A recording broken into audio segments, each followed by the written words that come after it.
Welcome, champions. My name is Margaret, and this is Dylan. And my name is not Margaret. And we are broadcasting to you live from Codename Entertainment Streaming Studio in Victoria, BC, Canada. Before we begin, I'd also like to thank D&D for hosting us on the official D&D Twitch channel. It is and always will be an honor to be here. Shout out as well to Erica for helping to co-produce and moderate the stream with us. Okay, so we've just released a bunch of cool stuff from Wintershield 3 to Artemis to the dev blog. So let's chat. Just to let you know, Justin will be coming on stream at 2 to talk to answer all your questions about the dev blog. So most of your questions about the dev blog. So if you have specific questions for those, I'd recommend holding on to them. Or don't hold on to them, but we won't answer them. Yeah. Yes, we have paper crowns today. Christmas crackers. Personal favorite of mine.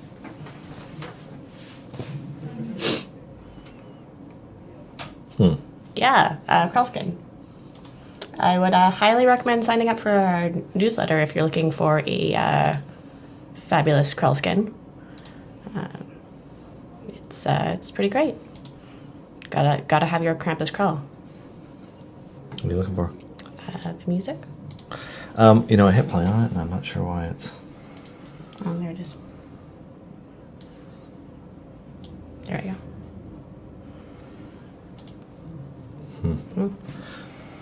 Yes. It still seems quiet for some reason, but it shouldn't be that quiet. I don't know why, but the internet, TV, computers, crap, stuff. Yeah. No. Yeah. Krampus Krell, sign up for the newsletter, and you'll get Krampus Krell. It is the best way to get a Krampus Krell. Yeah. To be on the newsletter mailing list. Yeah. And if you're not, then that's it. Then Too bad. No Krampus Krell for you. Yeah. Then you'll be sad. Yeah. Yeah. So, Star Wars comes out today. yes, it does. Yep, I have my tickets. I'm sure lots of people in the office will be seeing it tonight. Yeah, we had to move the Christmas party because we were going to have the Christmas party on Star Wars Day, and there would have been a riot. Well, no, there's been a lot of no-shows. Yeah. Priorities. Yeah. So we had that last night. We had a murder mystery. You did it, didn't you? I didn't do it. Oh, really? No. I thought for sure it was you. Yeah. In the limited amount of time I was here, I'm like, it seems like it's Margaret. Everyone thought it was me. For a while, I thought it was me, but my instruction sheet says, you find the body. You lock the door and leave. And I'm like, that is not an appropriate response to finding the body. Yeah, that's suspicious. Yeah. Seeing Sean, it was me. Yeah, it was Seeing Sean. Never trust a new guy. What? It's the new guy, not the new girl. You can definitely trust the new girl. Okay. Well, I don't know. Yeah. Maybe. Possibly. Maybe it was a joint effort. You did hide the body. I didn't hide the body. I just didn't announce that I found the body. Yeah. That's suspicious. I know, and it's like, I need to somehow tell people that I didn't do it, but found the body. Yeah, no, that was a struggle. Then after this, we're having our white elephant. Yep. I'm really glad that we specified what kind of white elephant it was, because you wanted to give people a box of potatoes or something? Well, okay, so when I was growing up, you had Secret Santa, which was like good things, and then you had white elephant, which were like joke things. And part of the joke was like, okay, you buy a bag of potatoes and then you wrap it really, really nicely so everyone like fights over the box. It's like, oh yeah, it's packed so well, it's heavy, and it's like, no, it's a bag of potatoes. But no, it's legit stuff. Well, I mean, legit-ish, legit adjacent. Yeah, there was some dumb shit last year, and I'm sure there'll be some dumb shit this year. Like what? I don't know. Alexis bought like the most annoying toy you can get. Ooh. And it just like it's in the office somewhere. It's probably in a cupboard.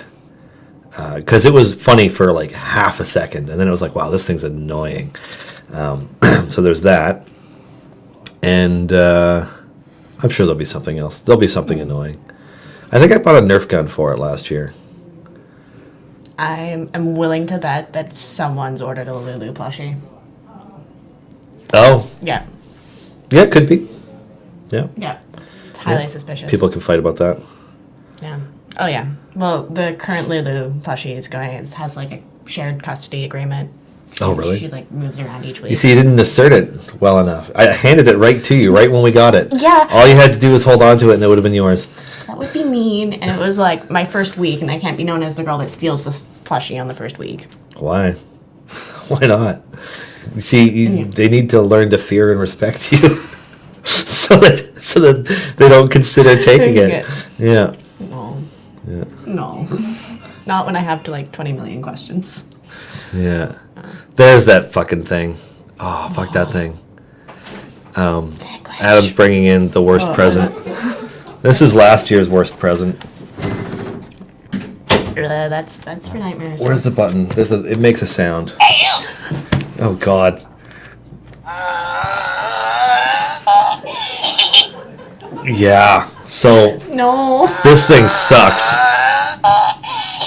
Yeah. Well, that's going to be in my nightmares. Anyways, so blame Alexis for that one. Thanks, Alexis. And I'm kind of expecting another one to show up this year, just because they're annoying. Oh, David says he bought it. I thought it was Alexis who bought it. Oh God, it's gonna keep going. Hold on a second. I'm just gonna get rid of it. Please get rid of it.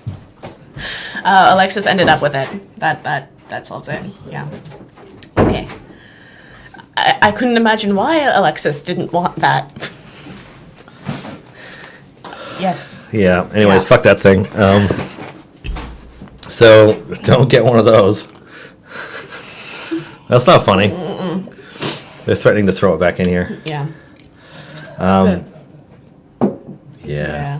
Anyways, I don't know. Somebody usually gives away beer. Those ones are popular. Yeah, that'd be cool. Yeah, I'm not saying what I brought because then that would be obvious. I don't know what I got. Okay. Chris got two things, and one of them wasn't expected to arrive on time, so he actually got it refunded.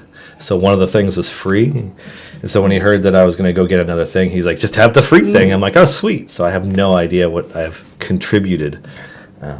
So we shall see. Yeah. Ooh, some people have questions. Oh, do they? Yeah. I'm not here to answer their questions. Hold on a second. Okay, is that Let's close it. driving you nuts? It was. Okay, Yeah. it's all right. All right. What's the question? No doggo? There is a doggo. Could we bring in Faith? Yeah, we could. Yeah, hold on. Okay, we're gonna bring in Faith. The doggo is coming.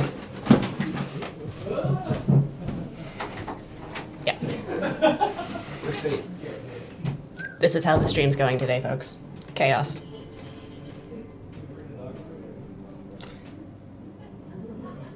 Oh, you just got this game 2 days ago and can't stop playing it, Zach Street. Yep, I can imagine. I started playing this game when I interviewed the company, and I was like, ooh, okay, this is addicting. This is really addicting. And my friend was like, what are you doing? And I'm like, I'm preparing for a job interview by playing a video game. Yes, this is legit. Yes. Faith is coming. The dog is coming. There's food on the floor. Oh no. Right here. Hey. Sit down, chair. Yep. No, up on the chair. Oh, you're being a good dog and not jumping on the chair. Oh, oh dear. There goes the mic. Come on, Faith. There's not food in here. It's less interesting. Sorry. Faith, come on. Okay. Give me clothes.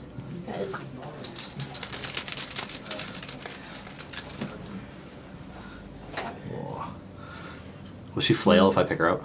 Probably not. You just grab her Okay. underneath the legs. She might or might not. Faith is coming.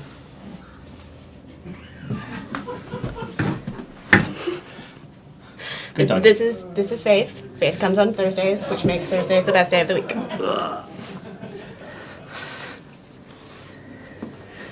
Yes.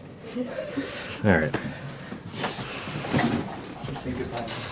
Okay, we need to say goodbye to There's Faith food now. out there, so- there's food and exciting things, and we shouldn't trap Faith in the streaming room. Plus, yeah. I mean, if she decided to be like, Yeah, and then like things would go down. Yeah, take out the mic, take out the lights, take out the Dylan. yeah. Yeah. Can we get that thing as an April Fool's familiar? No, it's copyrighted. It's owned by something that's probably not. Hasbro/Wizards of the Coast /D&D. So I can't imagine that we can put whatever the heck that thing is in the game. Also, no. You don't want it. It's haunting. Yeah. Like, it's not like EA Pro, let's get evil things in there. No. It's really annoying. Yeah. Is this the Aquaman tattoo? No. This is just a tattoo. Ooh. Anyways. No, the one in Aquaman is like a dramatized Polynesian style tattoo, and this one is an authentic Polynesian style tattoo. Because Hawaiian. Yeah. Let's see. Why Bruner in that slot? Oh yeah, what's your formation? Thanks, Dylan. I find this to be the most effective formation for me, considering the champions that I have unlocked, which aren't all of them. It's even when like you start here, you don't just get like magic buffs on everything. You need to earn that, or bribe the devs. Still figuring out how to do that. So yeah, I find Bruner is pretty useful out there. Who's he buffing? Well, Artemis right now. Is he? Yes. I don't know. I haven't really looked at your formation until. Oh, this garbage! I should get everything. That's one way to look at it, but the other way to look at it is this way I will understand more what players have to go through, and especially new players, if I have to start from scratch, which is entirely reasonable. Yeah, that makes sense. All right. Do they not have Deacon? I found Deacon to be better than Bruner as a buffer. I mean, it varies on your gear. Hello. What's mine? Yeah. Hello. Hi. Okay, that's a little better. I'm gonna shuffle a bit. Okay. Yeah, Deacon's good. I don't think you have Deacon, do you? No. Okay. When can we expect the newsletter skin for Crawl, as holiday traveling is a thing? It's not a code that expires. It is personalized to you, provided you have signed up for the newsletter. So if you don't sign up for the newsletter and then you just try to put in other people's codes, it won't work because they'll have redeemed them already. I mean, if the code's already used, it's already used. If for some reason somebody gets 2 codes because they've used multiple email addresses to sign up, not that I'm recommending doing that, but maybe somebody's done that, then technically one of those 2 codes would be extra since you can only redeem it once. But instead, sign up for the newsletter. You get your own code. Or just sign up for the newsletter, get a Christmas present from us that will also unlock Crawl if you don't already have them. So, yeah. Tell me this will be completely spoiler-free for Star Wars. We haven't seen it yet, so... So now. So yes, it will be spoiler-free. We can't spoil anything. Yeah. I am sure whatever it is I go to see later tonight, it will make half of the internet really angry, and the other half, I don't know, maybe kind of happy. We'll see. I don't know. I mean, the worst thing about pretty much anything these days is the fan response to it. I'm sure it will be a Star Wars film, and I'm not expecting much from it because JJ didn't exactly rewrite the book last time he made one. So, Cautiously optimistic. yeah. Just be cautiously optimistic about everything. I was happy with Rogue One, and I'm happy with The Mandalorian, and the rest of it is kind of meh. Okay. And even then, it's mostly Baby Yoda. Well, Baby Yoda's pretty great. No, it's okay, but it's not technically Yoda, right? Because the ages don't match up. Well, I mean, unless it's a clone of Yoda. That is something I hadn't Could thought be. of. Cool. The dude who was with Werner Herzog in the first or second episode or third episode, whenever he was there, he was wearing one of those Camino cloner uniforms from episode 2. So I'm sure there's some kind of cloninating going on. Yoda clone. Yeah. Cool. Anyways, I don't know. I just hope the series doesn't suck. Like, it'll either go somewhere or it won't. So, I'm not going to lose sleep over it. Witcher comes out tomorrow. I'm pretty excited about that, actually. Yeah. I haven't read those books. I hear they're good. I probably will read them at some point. But the third game is one of the best games ever made. It's absolutely astounding. And Henry Cavill is a diehard fan, so... I'm hoping there's a little bit less, like, Gwent. Because How about another round of cards? I hope How there's about another round of cards? No. I hope there is some Gwent in it. I would be happy if there was some Gwent. But not like seeing anyone play The Witcher and how about another round of cards is like Or it could be like super high stakes, like you know those like gambling movies where it's like they're playing blackjack and like people's lives are on the line. Like if they could bring that kind of visceral intensity to a game of Gwent for the show, then I'll be happy with that. That would be great. yeah, that'd be fair. Like Casino Royale. Yeah, like Casino Royale, and also bring Mads Mikkelsen just because he's great. Why not? Yeah. How do you sign up for the newsletter? Go to the main menu, tap newsletter, and then sign up for the newsletter or confirm that you already signed up. Yeah, it's somewhere on IdleChampions.com, I think. I think it's IdleChampions.com/newsletter. Not gonna lie, it's been a while since I've done it. Also, I made the test codes earlier to test to make sure that they work, and they do work. So, yeah. The hidden code is not Krampus Crawl. That is correct. No. Did you make a hidden code? I did not make a hidden code. There isn't a hidden code. I felt like I needed to tone down the number of codes. It's true. You gave away a bunch of codes before. Yeah. And we have dice this time, so that's exciting. Oh, yeah. Are we giving away these ones, or are we giving away... No, we don't have very many of these. But don't we have PAX ones? Yeah, so we have... I don't know how many we have left, because Eric likes to take bags of them and then give them away to people. So I guess we'll find out. But yes, we do have dice that have little irises on them. Picture this, but other Chessex varieties that you, too, can win. So that's pretty sweet. Yeah.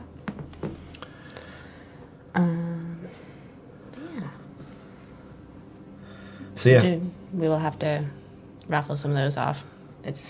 I felt bad, which I just generally am a softie and do for the people that can't go to PAX and get dice from us. Mm-hmm. So thought we'd raffle some off.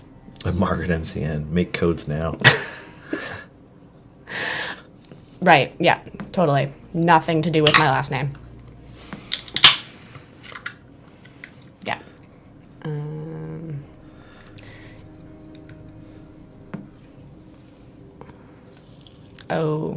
Codename Entertainment, so there should be a lot of there are a lot of codes. Yeah, we give away a lot. crazy amount of codes each week. Like, so many. Please add a function to let us block streamer pop-ups in game. Streaming an idle/AFK game is the epitome of asinine. Thanks for your feedback, Fishy Smell. No.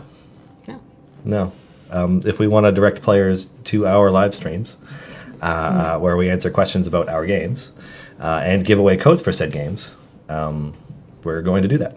And we're going to continue to do that. Anyways, yeah, oh God, let's see. I mean, we're partnered with Improvised Weapons and Taking Initiative and like a whole bunch of different podcast streams. And we have a bunch of other partners who make D&D shows like Beyond Heroes, sorry, is what they're called now. Dungeon Drunks. Yeah, Dungeon Drunks. And so, there's a pretty steady stream of combinations coming out through all of those. Yeah. And, out of me saying things, apparently. But whatever. Mm-hmm.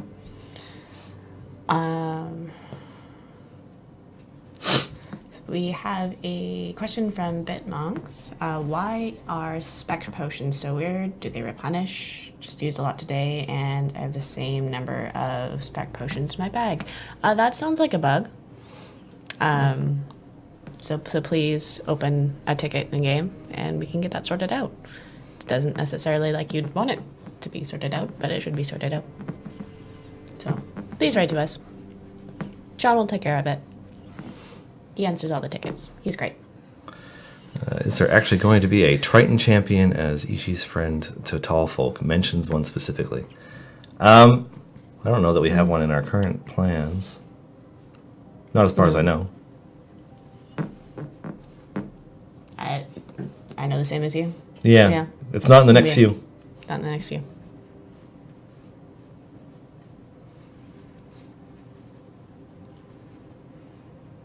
What else we got? Can we add stream notifications to console?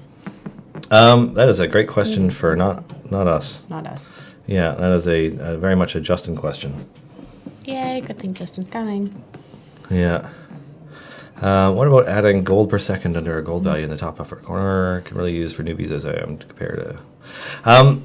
Yeah, it's an interesting bit of feedback. We've had that come up a bunch of different ways, and I guess it must be challenging to implement, or in some way a tricky thing to track. In that we haven't attempted to do something like that so far. Doesn't mean that we never will, and we'll keep letting the devs know. But it's not something that we're focused on really at this time.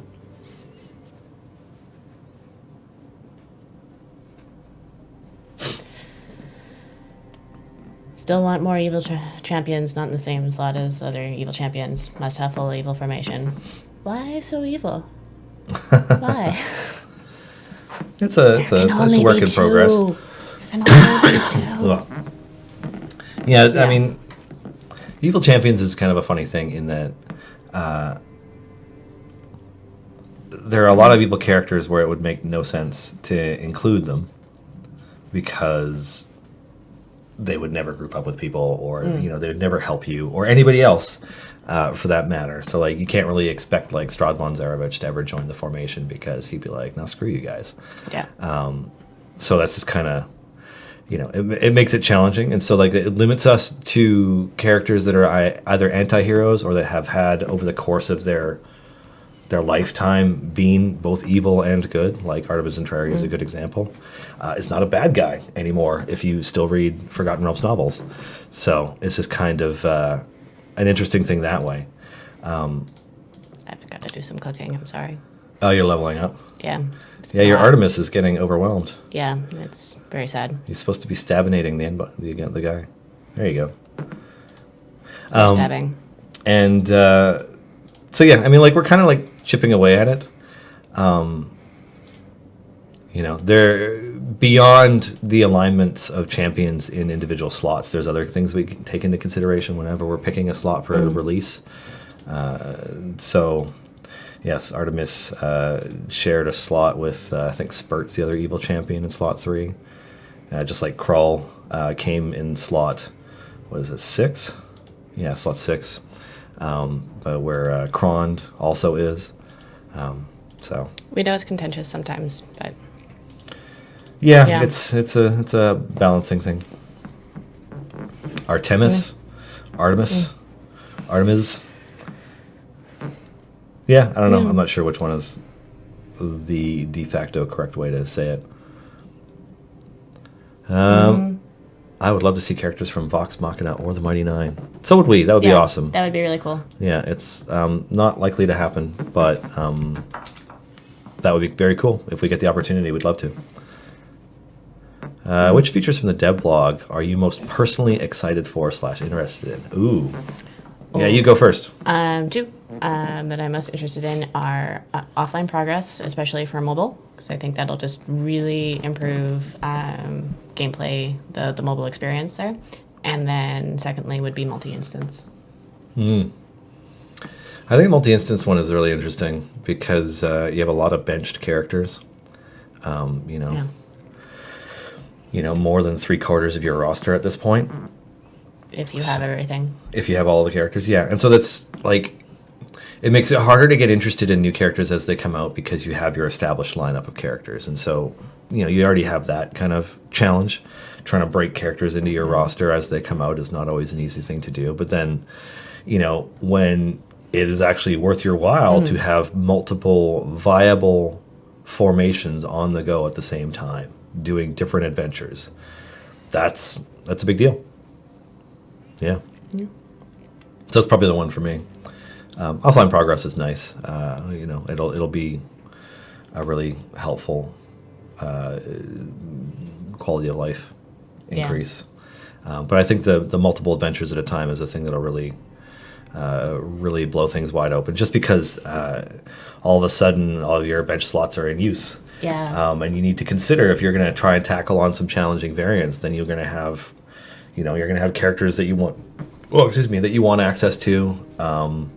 You're going to want to make progress in different ones at the same time. And, in that case, it's like, well, which one of your slot 1 buffers are you okay with not having access to, that kind of stuff. So it's pretty exciting. Plus, I mean, if your guys are really geared, you can maybe get the progress you need out of other adventures at the same time with not a full formation necessarily. So yeah, it's going to be pretty interesting. What do we got over here? Which features from the dev blog are you most personally excited for? Oh no, I already read that one. Can you spoil this weekend's champions and maybe the golden epic or feat? It's a Dritz golden epic, and the buffs are for the companions to the hall. Makes sense with Artemis. With Artemis, Artemis, Artemis. I don't know. Artemis. I always thought it was Artemis. Let's see. Already answered that question. I'm a bit disappointed that there's no interaction between Artemis and Jarlaxle. Yeah, I mean it's kind of a tricky thing, Lee Chester, in that some of these characters have been around for a long time, long enough to have had some pretty large and expanding story arcs that have changed their nature quite a bit. We were very much leaning towards the Artemis and Trary who first popped up in, a Crystal Shard, which is one of the reasons why we used that description of Artemis and Trary for the blog. It's the first time that words on paper described who Artemis and Trary was. Now, that being said, Artemis's equipment is from the entire history of Artemis. Some of the items that he has in his equipment are things that he didn't get until very deep into his story over the course of R.A. Salvatore's novels. So I understand that there's an aspect of ambiguity to that that can be confusing, but it's kind of a younger Artemis, and hasn't yet spent a bunch of time traveling with Jarlaxle, despite the fact that the hat that Jarlaxle gave him is one of the items that's in game. So, there's always a chance in the future that we might add some kind of additional interaction between Artemis and Jarlaxle. But for now, there's just the friend or foe specialization and Jarlaxle's face under friend. That's about it. Do you ever use your familiar for the auto-clicker damage option instead of using it for ultimates?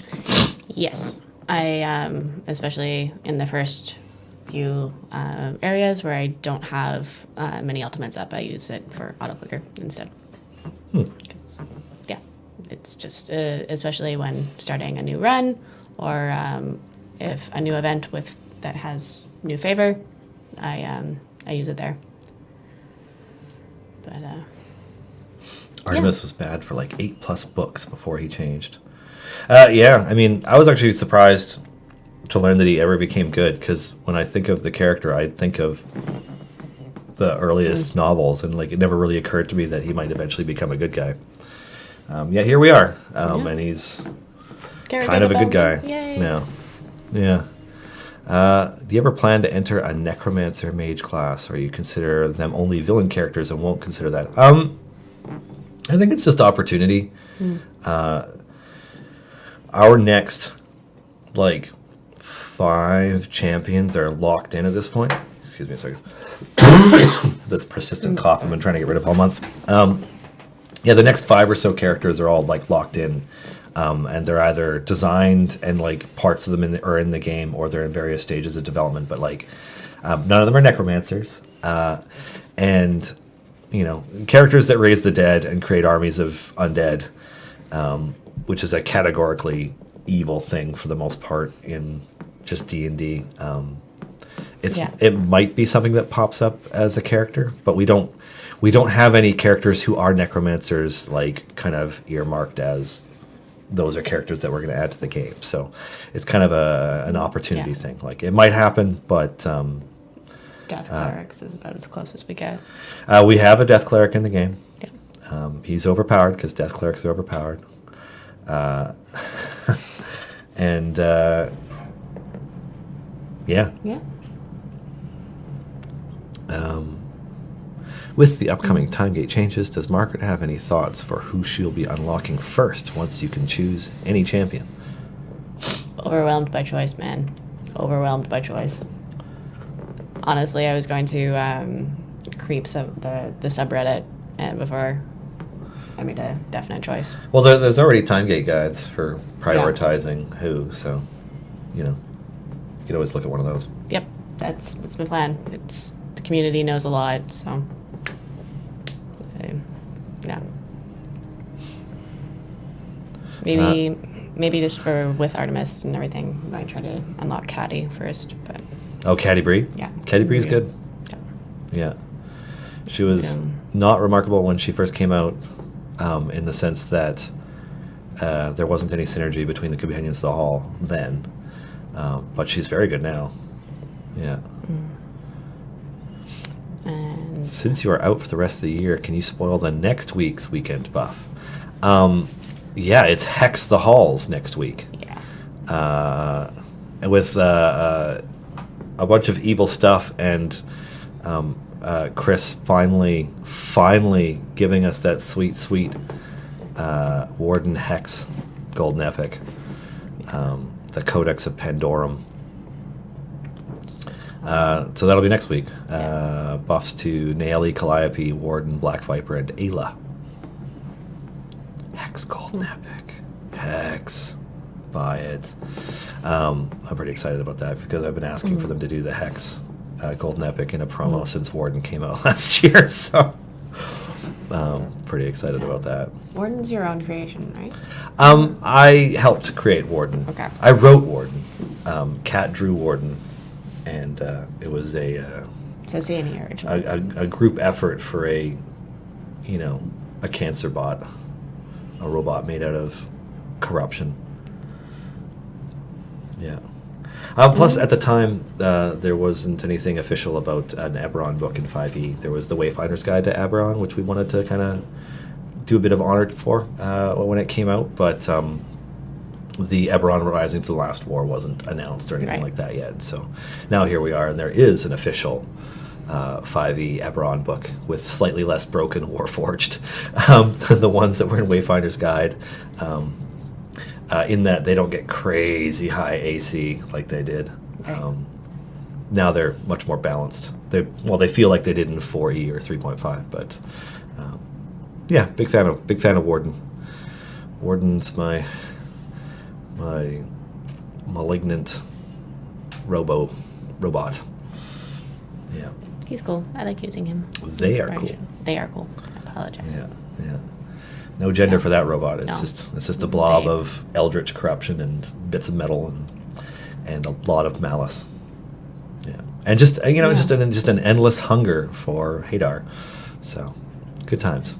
Yeah. A fate that you do not want. Like the worst possible thing to happen. It's like, let's become a warlock against our choice. Yeah. Ooh. Okay.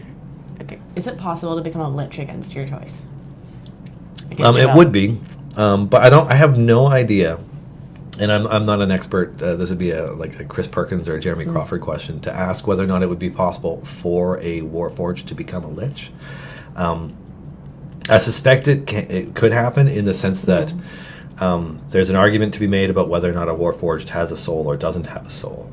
But say they do, then they should, in theory, have enough of an essence that you could trap it in a phylactery and have them undergo the rituals to become a lich. But at the same time, Warforged already live forever. Like they don't expire due to age. Like they can wear out and they can be destroyed and stuff, but they don't just grow old and die. So I don't know how necessary lichdom could possibly be for a Warforged. And I don't know. And anybody interested in Warforged, there's a new Eberron Rising from the Last War, came out like last month. and it's got some awesome stuff in it, including stat blocks for Warforged Colossi and Warforged Titans, which are pretty cool. They're like giant walking battle fortresses. That sounds pretty badass. It is. They are high CR monsters that are also drivable construct things. Yeah, and there's some crazy monsters in that book, because a bunch of the like gods in Eberron and other like really powerful beings are all listed in it. So there's Lady Ilmara, who's a crazy powerful lich lady. Oh, excuse me. And then there's a couple of these. What are their deities called? I'm having a hard time remembering. Keith Baker would be so disappointed. Yeah, anyways, there's a bunch of ridiculously scary stuff. There's like a couple CR28 gods or godlike characters. And yeah, one of them like can like rain down magical stars of death over like massive areas, like destroying cities, like effectively, stuff like that. So, yeah. Well, that sounds terrifying. Yeah, Eberron is an interesting setting. Cool. Yeah. Alrighty. Okay. These dice are currently only available at PAX or as giveaways, which is cool. Is there any chance or plans to each have them available for fans outside North America, online store, conventions, etc.? There isn't.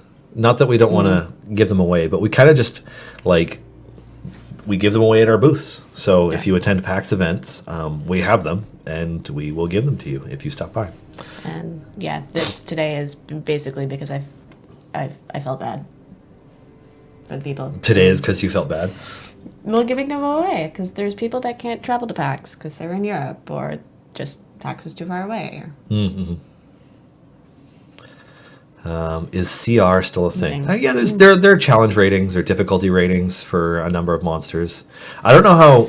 Like, I feel like they're an example of something where like they balance them as best they can, and they think that this number is roughly approximate to the difficulty of the encounter, because there are always going to be times where you're like, oh, this party of 5 level 9 characters should be able to fight the CR8 thing, and then somebody rolls bad and it rolls well and just like lays waste to them. So I mean, there's always that random element that can make an encounter less or more difficult. Yeah. Any plans for an artificer? I hope so. Now that they are officially the additional class in 5e, it would be nice to put together a champion that is an artificer at some point. But right now we don't have any plans for one. The next half dozen or so champions going right into Q2 of next year, there isn't an artificer among them. I want to make sure that people's expectations are set appropriately that way. If you get Rivals of Waterdeep characters in the game, you can have a Paladin Artificer. That sounds like a really stat-reliant multi-class. Lauren, like, you got your strength and charisma to be a Paladin, and then you need your intelligence. And what else for Artificer? That sounds challenging. It's interesting, though. Plus, we do like Rivals of Waterdeep. Those are some fun folks. They were always super, super nice to chat with at the Descent and at the Stream of Many Eyes. Sovereign Host and Dark 6. Oh, no. Tell you what. Because I also have D&D Beyond's app on my phone, I can actually just look up what the names of those things are. Those, like, crazy, evil, super deadly things. Yeah. Wish I could remember the names of them, but I'm only like I picked up a copy of the alternate cover special edition of Eberron Rising from the Last War because I'm a huge nerd and I just wanted that one on my shelf, and I've only like kind of casually glanced through it. I looked at a few of the magic items and a few of the other things, and it's pretty interesting. No. I would have loaded D&D Beyond, but it's updating. Oh, here we go. Eberron. Overlords. Oh yeah, it's Sulkatesh and what's the other one? Sulkatesh is the like magic one.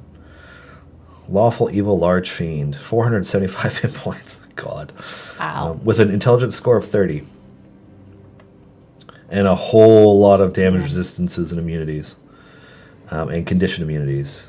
And true sight. And telepathy. And, you know. Yeah. Yeah, Silkatesh would mess your day up. But what are they called? They're Silkatesh and Rak Tulkash are Oh my. overlords. That's what they are. Yeah. Yeah. Let's keep you in there. Scary, scary things. Show not found. I should know this. I apologize. But what are each of your roles at C&E? What do you do here? I work in marketing. Me too. Me also. Okay. Me as well. And then, yeah. And also Clive. That's the three of us who work in marketing. Yeah. Yeah, I also Clive. Clive is the third pillar of the marketing triumvirate. We're not going for the Three Musketeers? Musketeers? No. The Three Marketeers? The Marketeers? Well, maybe. We could get great hats. Moi aussi. Moi aussi. Yes, and... yeah, Sulkatesh has a beast of ability, Arcane Cataclysm. Right?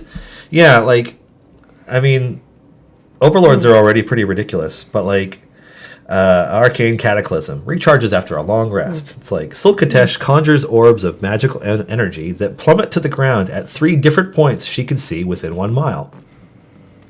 Each creature in a 40-foot radius sphere centered on each point must make a DC 26 dexterity saving throw, taking 11d12 force damage on a failed save, or half as much on a successful one. Let's see, you can't get hit by more than 1, but the area of each arcane burst then acts as an anti-magic field for an hour.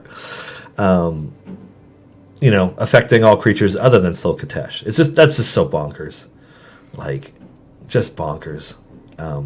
So if you're looking for a big bad to add to one of your campaigns that is like a nearly insurmountable deity with which to TPK your players, might I suggest one or more of the overlords from Eberron Rising from the Last War. They are sure to not disappoint. Just bonkers. Any chance we will see players from the MCDM Chain of Acheron in the game? I don't know. I am unfamiliar. Now that being said, our lineup for 2020 is remarkably full. So the chances of us adding additional shows right now, I mean, obviously this can change, but the chances of us adding additional shows are kind of slim, just because we have a number of shows that we are still adding cast members to. And, so those aren't done. And then there's a bunch of book characters and some other characters that we need to add. If you're really interested in learning more about what's coming, as we get ready for the wrap-up of the year and taking the last couple of weeks of the year off like we usually do, because we close our office starting... this weekend right through until the day after New Year's Day. But we have updates that go out during that time, so we're getting a lot of stuff in the game now. If you are one of those folks who likes to hang out in the well of spoilers on the Discord, looking at data mined information and trying to figure out what's coming next, you will have a very good idea of what's coming next, because, you know, in addition to Dragonbait coming on January 1st, there is at least bits of information about the Wintershield and Grand Revel champions already in there. Midwinter, no? Wintershield, sorry. Sorry, Midwinter is the one that comes after Wintershield. It always confuses me because we have 3 distinctly winter events, but Midwinter is the 3rd one. Yeah, and... it's cold in the Sword Coast and up in the north, so it's, you know, there's lots of winter events. What can I say? I know there are hidden codes. What happens if we don't find them all? That's an interesting question. Hold on a second. So, all of the current hidden combinations, which is to say we've done 2 different rounds of 10 hidden combinations that players could find. Both rounds of 10 have been found. You can direct your thanks to Margaret. So those ones that wrap up 2019 have all been discovered, and as far as I know, they have also been shared. So there's that. So if you don't find them, I mean, if you don't find them or don't input them before the end of this year, then they're gone forever. We're not replacing any of them. There will be more in the future, but Not for me. I'm not allowed to look at those anymore. thus far, no, I will not let you look at them. Thus far, all hidden combinations, or at least all intentional hidden combinations, have been discovered. Now, every once in a while, players might find one that is a code that was made as a one-off for something, and we forgot to deactivate it, because that happens. Or we've made a bunch of codes in advance for something like a code promotion where we're working with somebody, and so all those codes are already in the game, and then some of them get discovered. That happens too. But as far as I know right now, there are no hidden combinations that have not been discovered. And there is not a hidden combination for today's show. They're dice instead. Yeah. Yeah. No. Dev blog. Yeah, it's Yeah. almost time for, it's almost dev blog o'clock.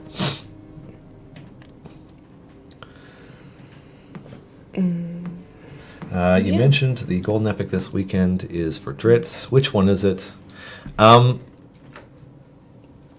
It's his chest armor. Yeah. Yeah. Chest piece of the Lost Homeland, which boosts his Companions of the Hall ability.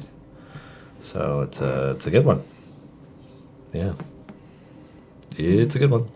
Now, I know a number of you have asked questions that we've kind of saved for Justin, if you're wondering Yes. why we haven't answered them. It's because he's coming on and joining us in roughly 15 minutes. Yeah, 10 to 15 minutes or so. So, have we mailed out the code for Krampus Crawl? No. No. That's a Christmas Eve thing. Yeah. The codes will start going out sometime on Christmas Eve, and as long as you have signed up for the newsletter, you will get one. Also, Christmas Eve Pacific, so. Yeah, Christmas Eve, our time. Perhaps Christmas Day, your time. We'll Yeah. see. But as long as you're signed up for the mailing list and it's not going to your junk mail or something, you will get one. Yeah. Yeah. I think he looks really cool. He does. Yeah, he looks festive and... Festive and metal. Yeah. The most majorest of requirements. And also, like, he manages to take up even more room in the formation. I'm using him in my Tomb of Annihilation push right now, and he's you can't even see Zorbu because he's just completely obscured by Krull's mace thing. I need to level things again. Now that Gunpowder is canonical to the 5th edition, will you consider adding a Gunslinger champion? That's a good question. So, I mean, it's always possible, and, like, especially when, you know, if you look at the smoke powder firearms that are in Waterdeep Dragon Heist, the powder that is used as gunpowder is magical, so it's a magical aspect to a firearm, but it's still a firearm, and they still have access to it, and apparently Drow pirates get guns. So is there a chance that we'll do a champion that has that? Yeah, there's a chance. Do we have one in the planning stages anywhere right now that does that? No, we don't. Yeah, not a lot of gunslinging protagonists of Forgotten Realms novels or video games thus far, and people also aren't playing them on shows. You know. Yeah, I mean, there's only really been like one gunslinger played on one show one time, and the chances of us having any characters from Vox Machina are super slim. So, yeah.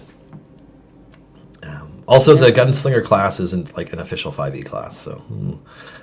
But yeah, there's always a chance. For now, you'll have to live with the fact that Jarlaxle can summon Bragendarth, and they will shoot things.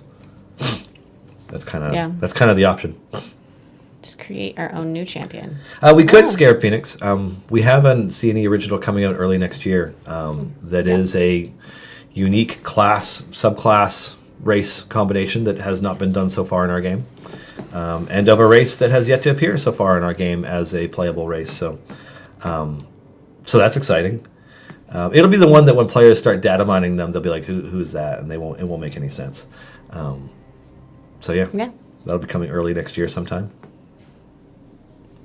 I mean, I guess it's all relative. When is early next year? But it's coming next year. Next year. Q1. Yeah. No tensions between Critical Role and C&E. Oh God, no. No. No. What are you talking about? We just sponsored Critical Role. Yeah. No. If anything, it's more that Critical Role is very busy, and a lot of people want their time. Even more so now that they've proven the viability of their IP, and the chances of them working with a small game like ours, given all the opportunities going their way, is just slim. They would have gone from, they had been pitching their Vox Machina cartoon series all over Hollywood for something like 10, 12 months before they did their Kickstarter, getting no's from everybody. And that, I can almost guarantee that turned around and became a bidding war from prospective companies wanting to produce and own that series as soon as their Kickstarter was so successful. And so when you think about what that likely meant, they probably went from, hey, we have some free time and this Critical Role thing is a pretty fun thing we do, to now they have an extremely valuable IP, which they will be like, well, maybe we want to make the next Pillars of Eternity game or whatever. I don't know. I don't know what they're doing, and I'm not saying that that's what's going on, but like the options that they have for pursuing a Vox Machina or Mighty Nine video game on a really big scale, where it's a big multi-year production to make it. That's probably an option for them now in a way that it wasn't before. So, they have to be they have to pick and choose what they do with their time right now, because they're very busy folks, and they've got their 88,000 backers or so to keep happy with all their Kickstarter related stuff, and then they've got multiple seasons of their animated show to write, produce, and also star in, on top of their weekly Critical Role broadcasts and whatever else they might have planned. So yeah, I just given the opportunity to work more closely with them or work more with them, and we'd love to. We'd love to if the opportunity came up, but I think they're going to be focused on gianter, bigger, and brighter things for the next little while at least. So we wish them all the best. Yeah. It's awesome. Yeah, we cross our fingers. We hope everything is awesome for them all the time. Yes. Nothing but good vibes. Critical Role land, yeah, that would be cool. Anyways, this one's for you. Margaret, do you have a favorite stream or podcast D&D related now that I work for C&E? I've been watching Beyond Heroes, which is great, and it's also awesome that I can watch it in the office. That's still adjusting to the fact that, yes, you can watch Twitch streams at work, and that is perfectly acceptable. Mm-hmm. I mean, as long as you get your work done. Yes. You're getting your work done, right? Yes, Dylan. Dylan's my manager, guys, so. Kind of. Yeah. Kind of a little bit, maybe. Yeah. Sort of. Is. A bit. Is. So, yeah. It's been great to watch. But yeah, it's also cool that's the thing that's kosher here, is being able to watch Twitch streams while you work. Still a bit of an adjustment to make, whereas like you're playing IdleChampions, it's expected that you have IdleChampions, and it's still took me about 3 weeks to stop alt-tabbing whenever anyone came up behind me when I was playing IdleChampions. It's like, yes, this is work, Margaret. It's okay. And I'm like, but I'm not supposed to be playing video games at work. Yeah. But I am. Somebody was asking where Artemis comes from. Artemis is from R.A. Salvatore's Forgotten Realms novels. First appeared in The Crystal Shard in 1988, but when I say appeared, I mean Regis spots him from across a market, and he's got 2-sentence description, and then that's it, and then he doesn't really show up until the next book. But yeah, he's been a mainstay of the novels as an antagonist to Drizzt Do'Urden and the rest of the Companions of the Hall for some time, and has since grown and developed and become his own anti-heroish character who does other things now. So, yeah. They want to know how you first started playing D&D. College, procrastinating, studying. Oh yeah. Yeah. It's like I found my nerdy people when I was in university. So yeah, that's when I first started playing D&D.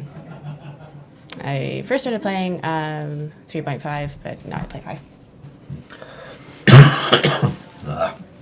Never really played for. Edition, yeah.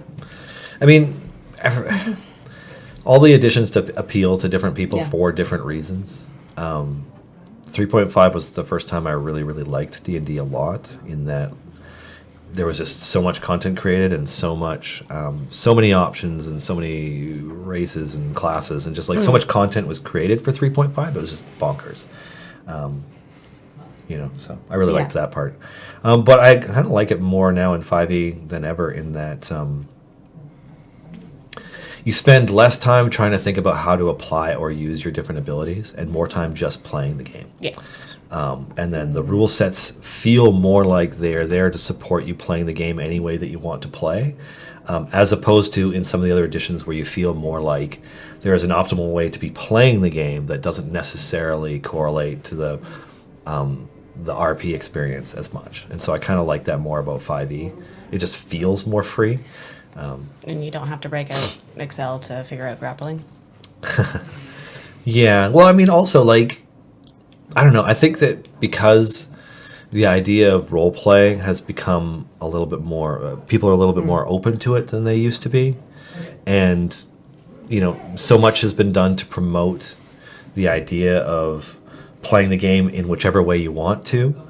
And, like, as long as you're on the same page as your DM, you're like, I'm going to do this crazy thing and I'm going to roll. And they're like, all right, this is what we're doing. And, like, it just feels more like a shared storytelling experience. Whereas my experience with older editions of D&D was more that you were doing what the DM allowed you to do. And you felt a little bit more passively as much of a participant as you do as you feel like you're more a part of the narrative that you do now. And, like, obviously that's my individual experience. That's just what it was like with who I played D&D with at those times. So somebody in chat saying Thaco was the best, obviously trolling us, because it was not. But that same person who is asking what's the best way to play D&D online with others, my friends are scattered across the country, so we can't all play around a table. I have experience with this because I am currently in a remote campaign.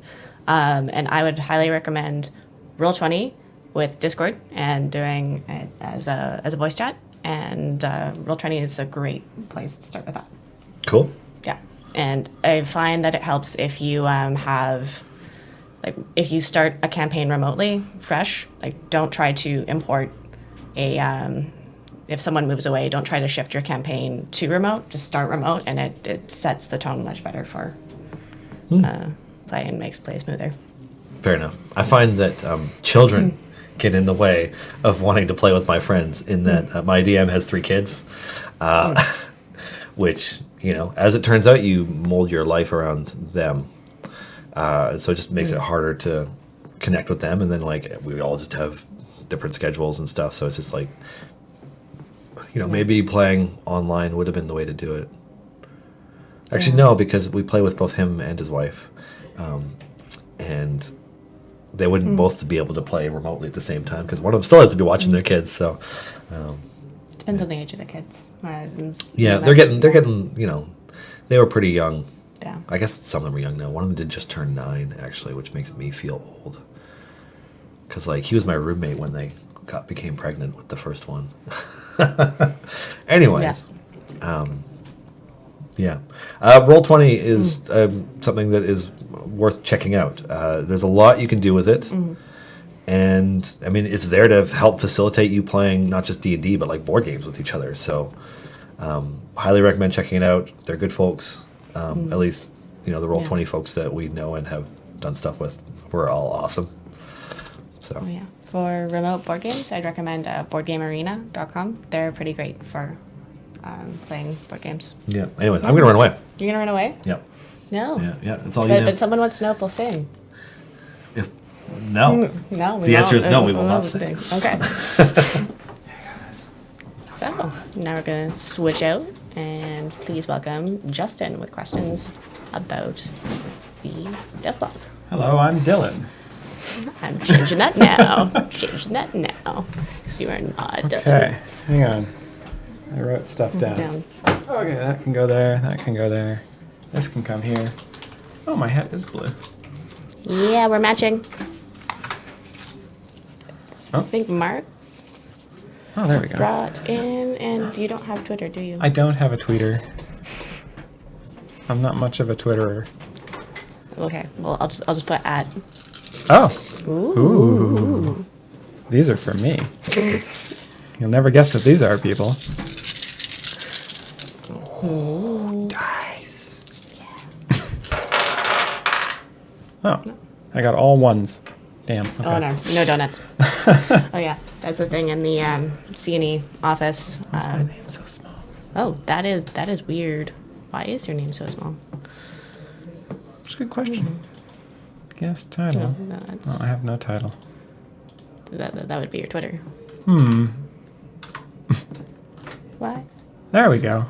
So Oh, I had to yeah. return it. Oh, there we go. There's a problem. XSplit. Okay. Hey everyone, how's it going? What is chat saying? Make a Twitter real Donald Trump. No, that's not me. These hats. These hats are from from Christmas crackers. Yeah. I don't know. Maybe they don't have those everywhere.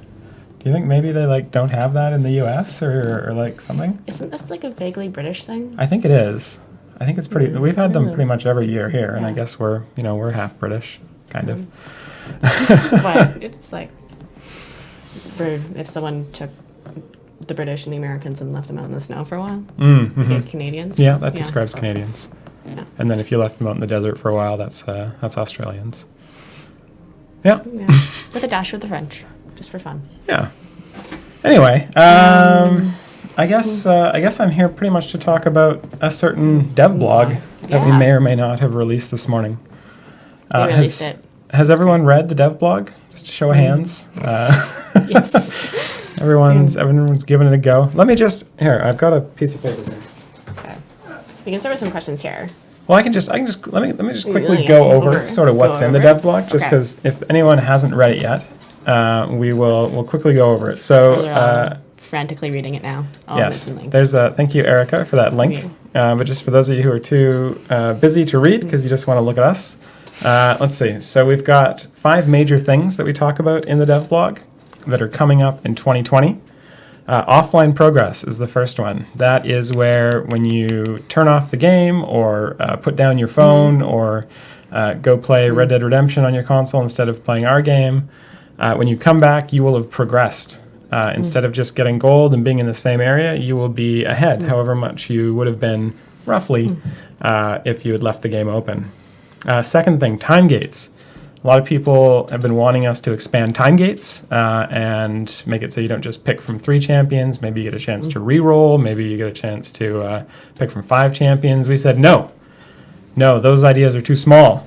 So we went all out, and in time gates, very soon, you will be able to pick from any of the available champions instead of just picking from a small number of them. So many choices. So many choices. Year 4 events. We also briefly went over year 4 events. And the big TLDR from that one is that from year 4 and onward, we're just going to have 3 champions in the events. We're going to roll the old ones off. So year 1 events won't be available once we get to year 4. Year 1 and 2 events champions won't be available once we get to year 5, etc. But we think because of all the time gate changes we're making, that if you really want to gear up one of those older champions, the opportunity will still be there, and I think that's a good compromise because we've felt for a while now that having a bunch of champions at events is just too overwhelming for new players, and is just too overwhelming in general. Oh, there goes my voice. There we go. We need different. I'm yelling Yeah. at you. Whereas I'm just default to whispering. So. Dylan's just very quiet. He's got that. What's that thing? The ASARM? The ASMR? yeah. Yeah. I don't know what the acronym is, but it's when you talk quietly into your mic, Oh. get a very sensual kind of tone. Anyway, the 4th thing would be multiple adventures. So we're giving you all sorts of stuff to do. We're giving you time gates to run all the time. You want to farm gems. You got all these champions. So what we're going to let you do is actually run multiple adventures at once. This is a big one. We're very excited about it. It's coming together very well. And I can't talk too much about it or promise too much about it. Whoa. Or else Mark will kill me. And then the fifth thing that we're doing is called Modron Automation. It's just kind of a temporary name that I came up for it, at least. And that will allow you to basically set one of the multiple adventures you're running, or set a bunch of them, to just run to a certain area and then reset, and then run to a certain area and reset, and all sorts of these automation options that some players do right now through scripting, but we want to let everyone do that because we do, and we're nice. Yeah, so those are really the 5 major things we talked about in the dev blog. If you haven't checked it out and you want more details, the link is in the chat. There's a bunch of other stuff that we didn't really talk about in the dev blog in detail, like for the example that we've still got events going out next year. We've still got new content going out. Year 1 Part 2 rebalance, that's still planned for early next year. Getting into Year 2 champion rebalancing is still planned for next year. Other generic rebalancing, soft cap increases, all that fun stuff that we do all the time. That is all still planned for next year. And with that, I will throw this pad of paper back on the floor. All right. Okay, well, that was me. Great. Bye, guys. No. Oh, wait. There's so many questions. Oh, yes, questions. Yes. Yes. Yeah. Let's start with one from Gore. Okay. Why no Artemis Indrit's variant like Brunner and Wolfgar? They could have been counting kills in competition. Yeah, that's a great question. The reason we did not do that is because Dritz is not a default, your default 12 champions, your core 12. So not everyone would necessarily have him, and we try to always make the variants such that even if you're a brand new player and this is your very first event, you are still able to do it. So that is why we did not do that. With that said, I mean, variants like that are a really cool idea and something I would like to do in the future, and this isn't part of the 2020 plans or anything like that, is just be able to put in like really customized variants that are really, really challenging but require you to be pretty far into the game. So like a variant where like you have to use like a whole bunch of healers to try and keep someone alive because they're like, or a variant where only one champion, like I was thinking about this morning, you could have like an Artemis variant where nobody does damage unless Artemis is your top damage dealer, and it forces you to set up an Artemis formation in order to progress through it. So cool things like that aren't necessarily very friendly to new players, but are fun for our more veteran players. Segue, do you want to talk about the infamous assassin variant then? Yeah, sorry about that one. Are we really? We discovered very early on in the testing that it was a very challenging variant. My figuring was as soon as you really got Jarlaxle unlocked, it started to get a little bit easier. So it wasn't going to kill everyone, but yeah, it's definitely harder than we'd like it to be to get started for a 75 variant. But I would suggest for people, if you can, just try and get as many DPS champions in there as you can, because the way it works is that Artemis attacks after a DPS champion attacks. So don't even bother with support, just pile on as many DPS characters as you can. Anytime you have one in a slot, throw it in there, it'll make the variant a lot easier. But if you don't have a lot of different characters, it's going to be a fun time. You got Jarlaxle at the start. Yeah. I think Ashara is also DPS in slot 6. 7 has Minx, obviously, that's DPS champion. 8, Delina. Yep, Delina's great. Yeah. No, it just... Yep. I tried it. I was going to set it up for the stream, and I'm like, this is not going to go well. Yeah, once you get through the first couple of levels, I think it gets a little bit easier. Or if you just have a lot more favor. One of the things that we were thinking about doing is just making it require a bunch more favor. But, we just decided it's Christmas. We got to give you guys something. Something to work on over the break. Yeah. Solry asks, can we hope for any UI overhaul in 2020? We've been waiting for some non-Band-Aid solutions mentioned a while ago. Yeah, it's definitely something I'd like to do. We did some recent UI tweaks in Crusaders in one of our other games, and they were very well received. And so I think we'll probably try and do some similar stuff. We do have we do kind of have some multiple sort of streams of development going, where we've got some people working on the more major stuff, like the multiple adventures and the time gate changes and whatnot. And then we've got some people working on sort of the more small time quality of life stuff. So we do actually have some cool quality of life stuff coming that's not mentioned in the dev blog that people have been asking for a while. So stay tuned.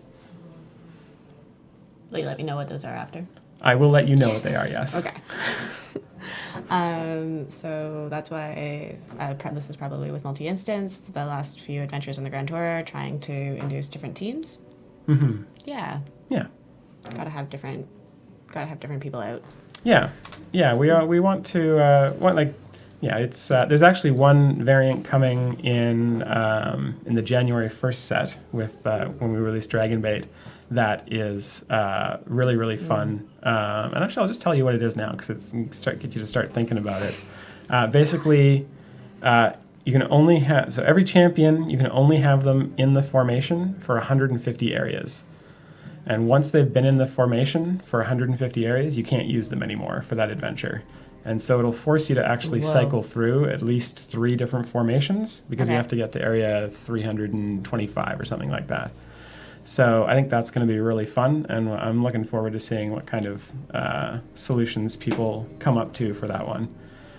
Like not using a full formation for the first bit until you get sort of further in, and then where you use your speedsters and stuff like that. So I think I'm reusing that one in an event as well, just because I liked that idea so much. That's cool. Yeah. Yeah. Sending bench characters on to for 8 12-hour missions, and then they come back with random rewards. Right. So Philzy's asking for something very similar to the mission system that we did in Crusaders. We are not going to do that in Champions. These multiple adventures is going to be a completely different system that actually makes use of your champions and their skills and their formation abilities and their gear and all that stuff. Because that's what we really want to do with the multiple adventure system, is make it so you have to use those champions that you spent all that time recruiting and gearing and figuring out how they work and all that stuff. Yeah. Not just using Krull and never Oshara. Yeah. Again. Yeah. Yeah. Yeah. Yeah. Use Ashara. Come on. Ashara's great. She is great. Yeah. Ooh, what slot is Dragonbait going to be in? Are we going to spoil that? I am not going to spoil that at this time. Sorry. Then I will not be spoiling it either. That is basically being told, no, don't spoil that. Please don't. Okay. Cool. Because we might still move them. We still got time. We still got 2 weeks. Gonna be drinking a lot of eggnog in that time, but who knows? 2 days. We've got 2 days. Well, yeah, 2 days, 2 weeks. It's all the same.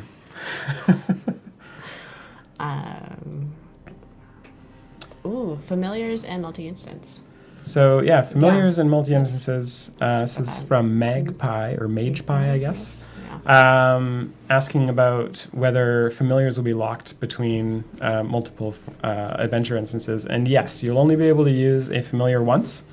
And we're actually very excited about that, because this will be a great opportunity for us to actually add more free familiars and add more familiars just in general, because right now, one of the reasons we're kind of hesitating about adding more free familiars is just there's only a finite sort of number of slots where you can use them in, and if we add, quite honestly, if we add like 10 new free familiars, then nobody needs to buy any familiars, and then the lights turn off and the stream gets slow, and then we can't pay Margaret anymore. Margaret starves. It's all very sad.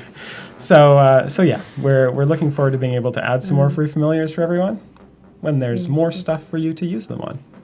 Awesome. Okay, this question kind of comes up a lot. Mm-hmm. Evil campaigns. Yeah. Yeah.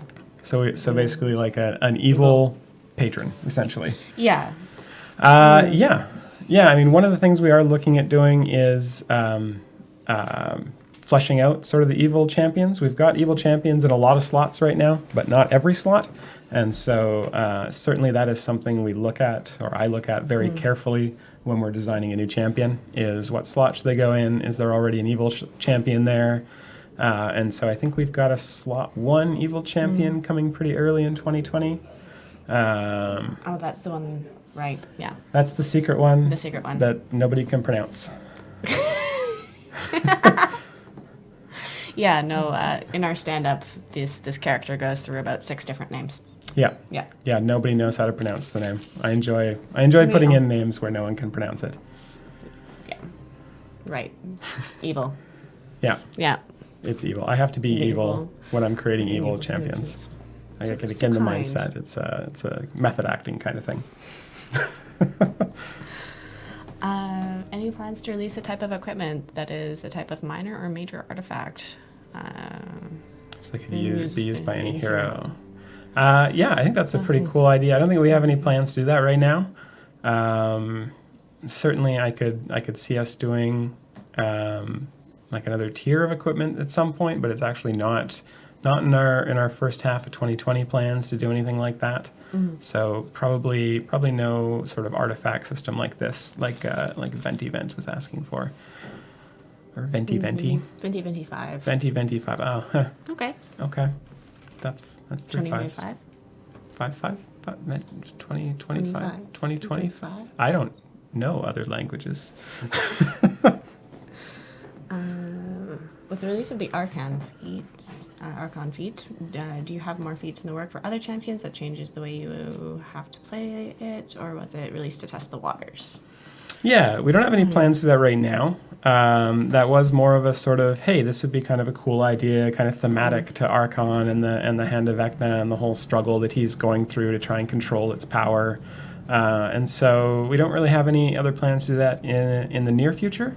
But it was a cool idea, and we were excited to see how people reacted to it, and I think the reaction was pretty good. So Yeah, I could see us doing more of that. Be cool. All right. According to the devlog, we are locking the earliest years of events starting year 4. What would you tell new players who would like to be able to use Zorbu while not being able to easily gear them up, even while abandoning the chance to gear up other champs? Yeah, so we're hoping that the time gate changes will make it a lot easier for players to grab those year 1 champions if they want them and gear them up. Certainly, when it's not a random chance, every time you go to open a time gate, you can choose to do Zorbu and level them up. And we're putting in a bunch of options there as well to make it easier. To tell sort of which champions are popular or which champions have a lower item level, or which champions maybe are not, their event isn't coming up for a while yet, or that won't be available through an event. So there's a bunch of options for newer players to sort of see, hey, this is a good champion, I should maybe grab them and level them up a bunch of times. And you can run the time gates multiple times in a row, though obviously it still is the restriction of the level you have to get to going up each time. But we think it won't be as hard for new players to level up those year 1 champions once the year 4 events are out. 2 time gates will get you 6 gold chests, 3 will get you 9. And 9 gold chests is probably more than you would get on average from doing an event for that champion. So, yeah. That's fair. And this really leads really well into the next question for regarding revamped time gates for veterans who already have all the champs and done their variants. Yeah. So How will this work? the third one of the changes we're doing in the time gates is that there'll be the 2 sort of normal adventures to get 2 gold chests. And then there'll be a third adventure which will just pull in a random variant from that champion's event. And it'll try to pull in one you haven't completed, but if you've already completed all 3 variants, it'll just pick a random one each time. So you'll always have a chance at that third gold chest, regardless of whether or not you've already completed their stuff. And so you'll be able to continue to gear up your champions after you've got them all. It's pretty fab. Yeah. Yeah. So Roar asks again, how in depth do you see our control of Modron automation becoming? Is it something you see as preset on your end or something we set up on ours? Yeah, we're hoping to provide quite a bit of flexibility in that system, but it is probably, out of all the things mentioned in the dev blog, it is probably the one that is the least fleshed out in terms of exactly how we're going to implement it. sort of in rough order. Actually, in rough order, the sort of the 5 things are kind of in the rough order in which they are complete. Offline progress is actually in testing now with a small group of beta testers. Thank you, beta testers. Time gates are pretty darn close. We're just sort of tweaking and making sure they feel good.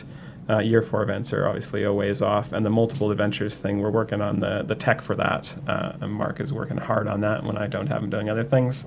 And it's coming along really well. I think it's going to be really, really awesome. But motor run automation is the furthest down that list because it is literally the least sort of fleshed out thing. But we do want to give as much flexibility as we can for that in whichever way we finally decide to do it.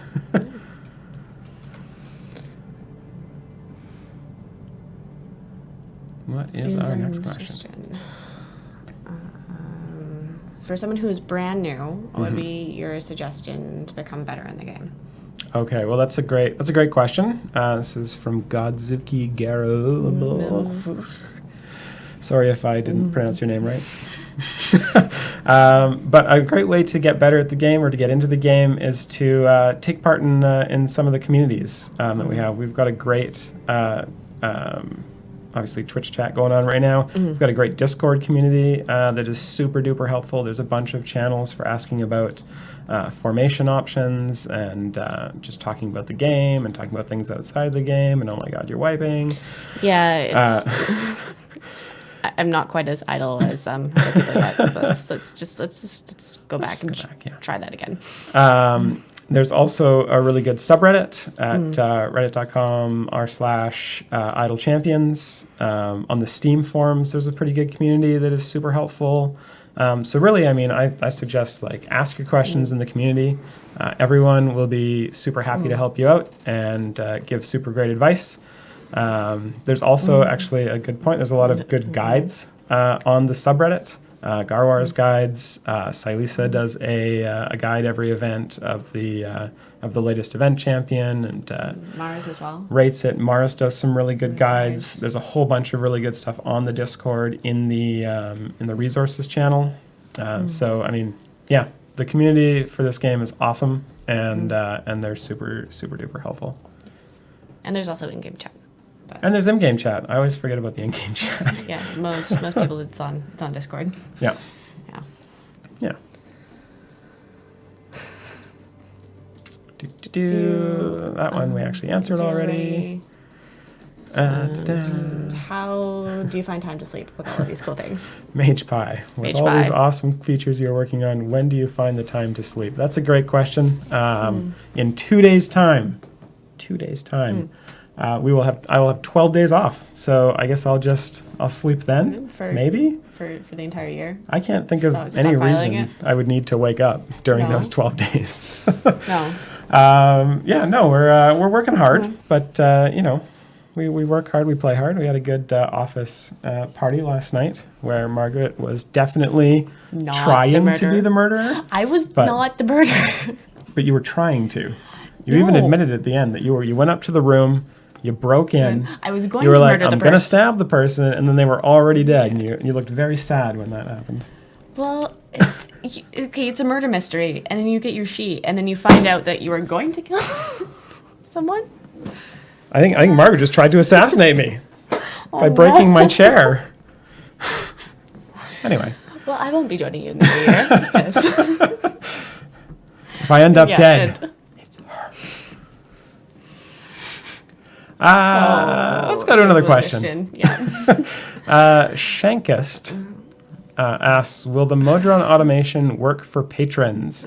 Yes, that is absolutely the plan. You'd be able to run a patron variant in one adventure and run something else in another adventure, and you could have your patron one just looping and looping. So you could, for example, do some of those more tedious patron challenges. So yeah, absolutely. Modron automation, we want to get it working for patrons, and the multi-adventures, we want to get that working for patrons. We basically want to give you guys as many options as we can for playing the game. Oh, and that's the next question too. I answered it. Bam! Nice. Okay. Tiamat as a playable champion. Tiamat as a playable champion. Oh, definitely. Yeah, we'll Yeah. get on that. Just the entire Maybe, formation is Tiamat. Yeah, it Yeah. takes up all the slots. Yeah. Go. Whenever you beat a level, they just destroy the world, and then you have to start over. Man, that would not be very useful. Yeah, I don't think Tiamat as a playable champion is a good idea.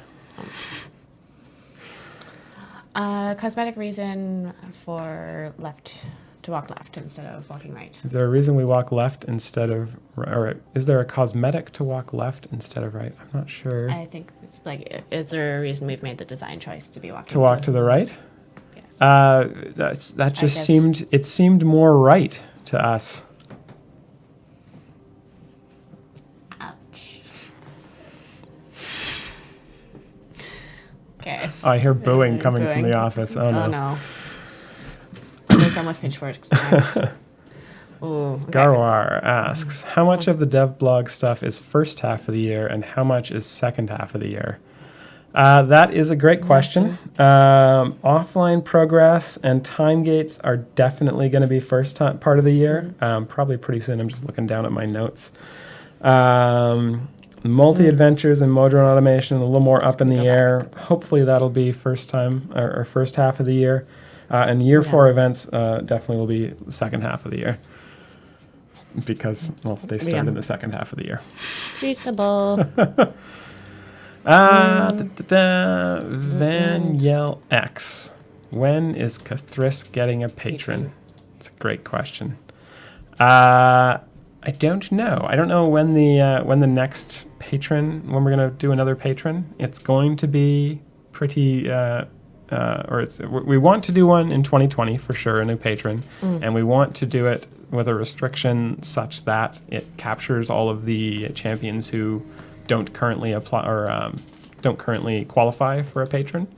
So definitely somewhere in 2020, most likely, but I can't say exactly when because it's not part of the sort of next bit of planning. Twitch Method wants to know, did Justin or anyone take a look at the patron ideas the Discord people came up with? I have not. I've not looked at that list, but if somebody wants to forward me that list, I've got the list. I can take a look at it. I was waiting until after everything's good with the Dragon Blade build. After we Yeah. we finished all the end of the year stuff. Yeah. Yeah, you Yeah. know, Yeah. maybe just not add one more thing to your plate right now. Yeah. I got 2 more days. It's fine. We have one more day. Okay, that's true. Oh man. Moving on, and we have White Elephant in half an hour. No, you know what? It's fine. It's fine. You know, Everything's fine. Peter can just come in on Christmas Day and do the builds. Nothing's burning. Nothing's burning. Yeah. Yeah. Dwem has a question. What is the status of the Year 1 Part 2 update?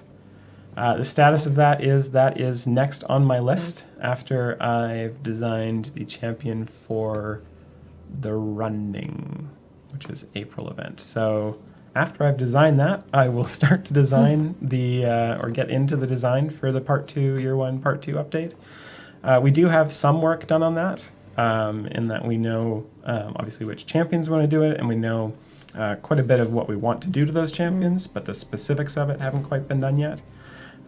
So hopefully we'll get that designed in the first, let's say probably in early January we'll get that designed, and it's just a matter of where we fit in the tech and where we can find an update to stick that into. Cool. Yeah. Yeah. Yeah. Garwar asks, how do the time gate champ requirements go down in the new system when you're just picking the ones you want? So it'll actually function exactly the same way as the old system, where like anytime you open a time gate, if you pick the same champion, the requirements go up by 50 areas, and if you do not pick the same champion, the requirement goes down. So if you were to, for example, pick a Zorbu time gate 3 times in a row, you'd get level 50 and 75 the first time, 100 and 125 the second time, 150 and 175 the third time. And then if you skipped Zorbu the next time, it would go down 25 areas. And then if you picked them again after that, it would be like 150 and 175. So same sort of thing where if you're just trying to if you're opening the same gate multiple times in a row, the requirements will go up and up and up. If you're sort of switching between a couple of champions, they'll go back down. That seems reasonable. Can't just like I thought so. yeah. But I would think so, because, you know, you designed it. I think I'm a reasonable person. Shocker. Sometimes. See what my wife says about that.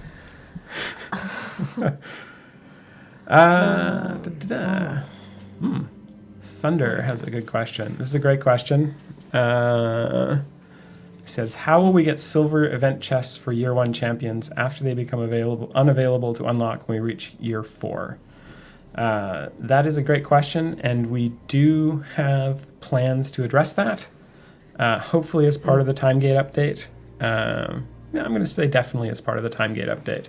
So as part of the time gate update, there will be a way to get silver chests for older champions. And then the second part of the question actually was also, will there be new ways to get more time gate pieces? And I would say, yeah, definitely that's something that we want to look at. We want to make sure that once we get these sort of time gates rolling, once time gates are rolling, once you can mode run automation your way through them, once you can run them on a secondary adventure slot, absolutely, I think we'll try and find the right balance in time gate pieces at that point. One of the things we did mention in the dev blog is that we will be getting rid of the time gate piece premium pack that's in the store right now once we roll out the time gate updates because we don't really want time gates to be a paid thing. Yeah. All right. Level cap. When will the level cap come? Yeah. We are planning to do one of those early in 2020 as well. I just have to figure out what event it's going to be, or not what event, what update it's going to be slotted into. Cool. But there are plans for that as well. Yeah. Even Dylan's not even here. We can still hear his cough. I hope he gets better soon. It's Dylan. He'll get better soon. And then he'll get worse again. And then he'll get better soon. And then he'll get worse again.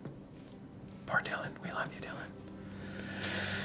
Dylan. When will the telepathic option be available? Doesn't work. Yes, we're working with the people down at Google and their telepathic option. No.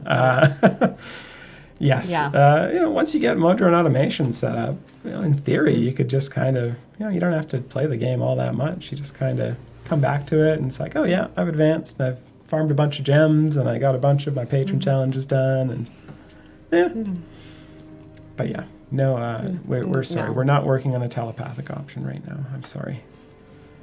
I mean, if we had the technology for that, then Yes. that would be a thing. Miles Mathias asks or suggests, wouldn't a better suggestion to the silver collection dilemma at this point be to simply automatically fill in missing lower rarities for the sake of completing the collection? I mean, that is a fix for it, but it's not a very fun one. I mean, if it just automatically does it, I mean, where's the fun in that? So, yeah, probably not going to do that. Instead, we're just going to force you to get those silver chests if you really want to complete your collection. Yeah, but there's a lot of completionist vibes out there. Oh, absolutely. I'm a completionist as well. Like I spend way too much time getting the most ridiculous achievements in games. But I find it a lot. I would rather work for it and have the satisfaction of getting that lucky draw that fills it out than just have it done for me, I guess. But I think we can do some things to make it a little bit easier. Like one suggestion I've seen for silver chests is to have them prioritize gear you don't have instead of just kind of it being more random afterwards. So that's one thing we could do in conjunction with sort of giving you another chance to get the silver chests. That'd be cool. Yeah. Yeah. Rayan 1888, good year, asks, I don't know if that was a good year. Okay. I don't remember 1888. I personally don't have much experience with 1888. No, it's a little bit after your specialization. Yeah. Also, definitely wasn't alive then.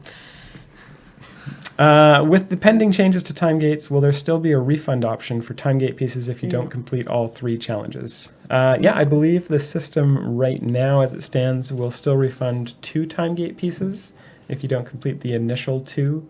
I'm not sure if we're going to make it refund 3 if you don't complete the 3rd one. We might just give you a max of 2. I'll have to look into that and see what we want to do. Soul Raver asks, since Bazinga became a key for a raffle, when will we add a Sheldon Cooper playable champion? Yeah, that'd be a cool idea. What kind of just Sheldon Cooper? You think you think there's like a company or something that owns that IP, or can we just do that kind of? Probably. Oh, darn it. Probably owned. He'd make an interesting wizard. Yeah, we'll call up the guys at Big Bang Theory and say if they want to just lend them to us. You know, who knows? Sure. Maybe we can get them for a couple of bucks and a shiny nickel or something.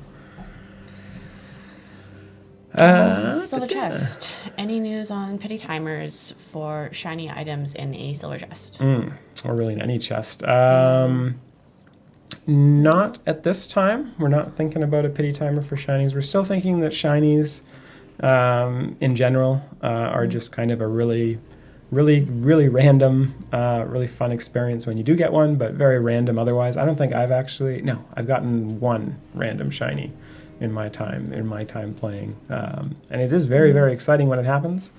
But I don't think we're planning on putting a pity timer on that right now. Who knows? That is a conclusive answer. I like it.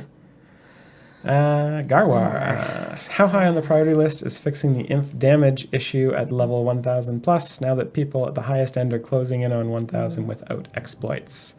We're actually literally working on that right now. I think last I checked, Dave had it down from 900 compile errors down to 400 and something.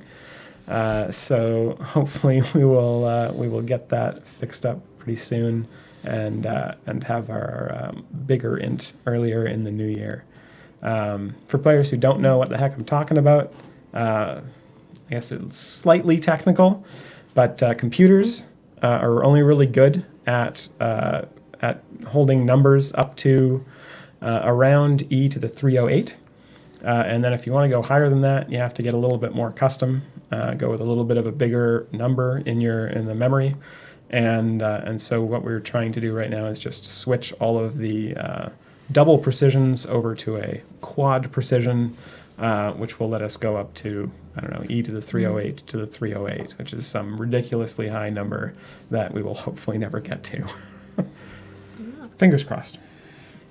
Fingers crossed. Yeah. Oh, mode run automation be available for time gates? Will mode run automation be available for time gates? Absolutely. Sure, why not? Yeah, it'll be available for anything. That's exciting. Oh. That was just knocking on wood. We will hopefully have it available for anything. Hopefully. Yeah.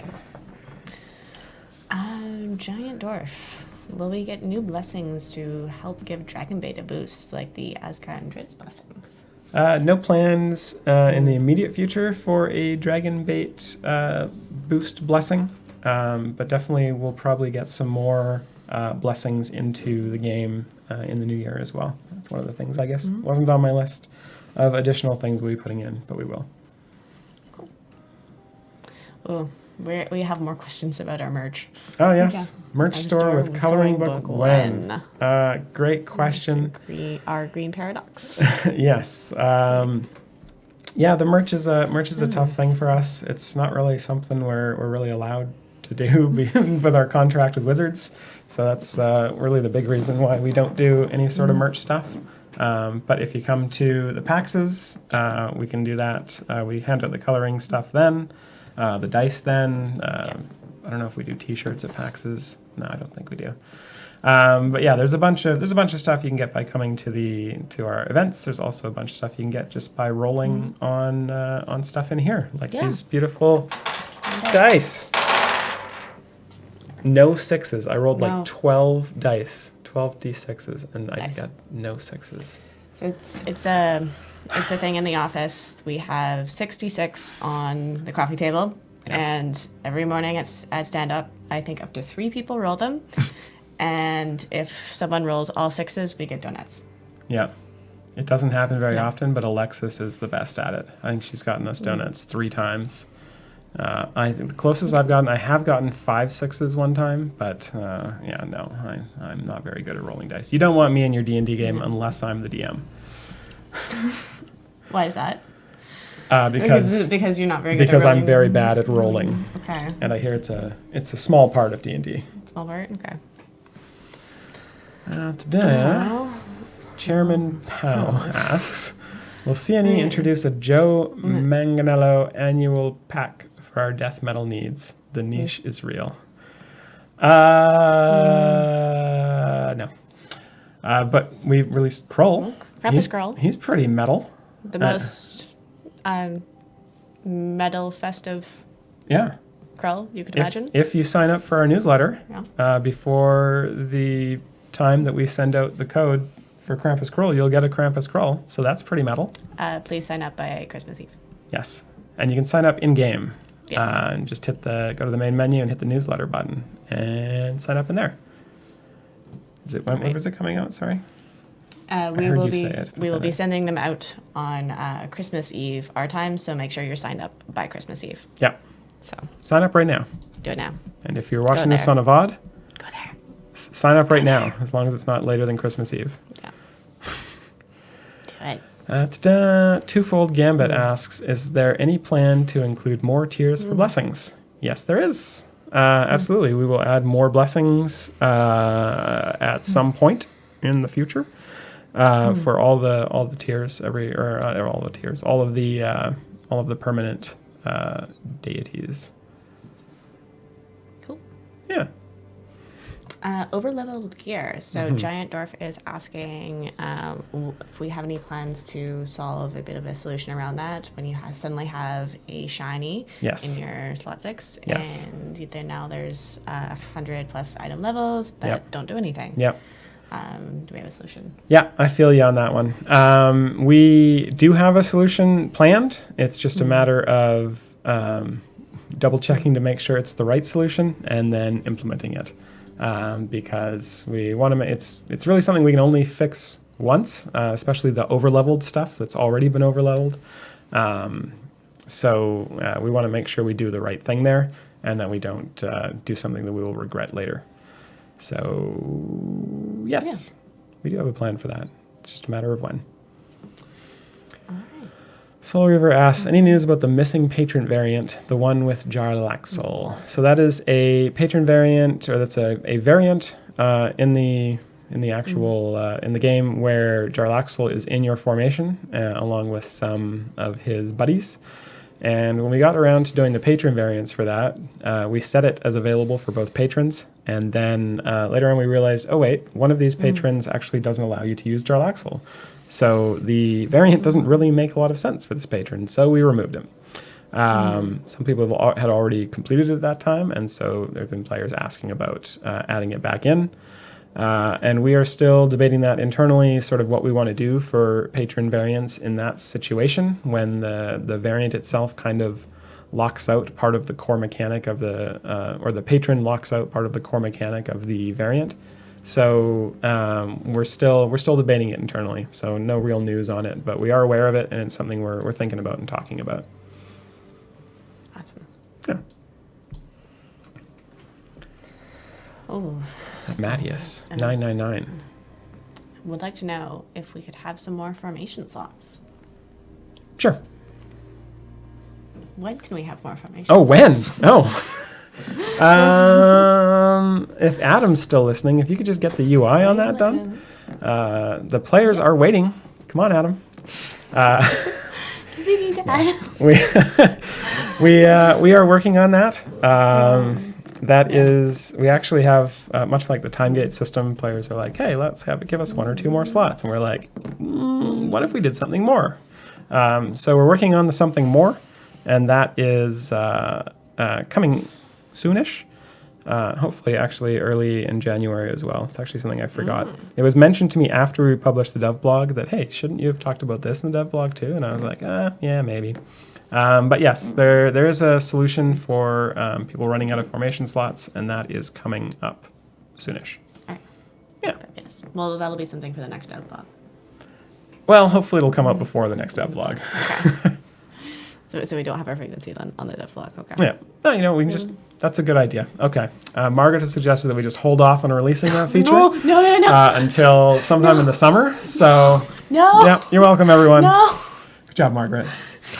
You're gonna come with pitchforks now. You don't have to give them all the coats. Give the pitchforks away. Yeah. Yeah. Have we started talking to Joe about Torrigar? I think we've talked to Joe about Torrigar. I think Joe really wants us to get Torrigar into the game. I think he's somewhere on the schedule for 2020. I don't know if that's confirmed or not, but somewhere in there. I'm sure Torrigar will show up at some point. We got to complete this trifecta of Archon, Krull, and Torrigar. And who doesn't want a giant Minotaur just rocking around your formation, crushing things? Yes. Sounds pretty fun.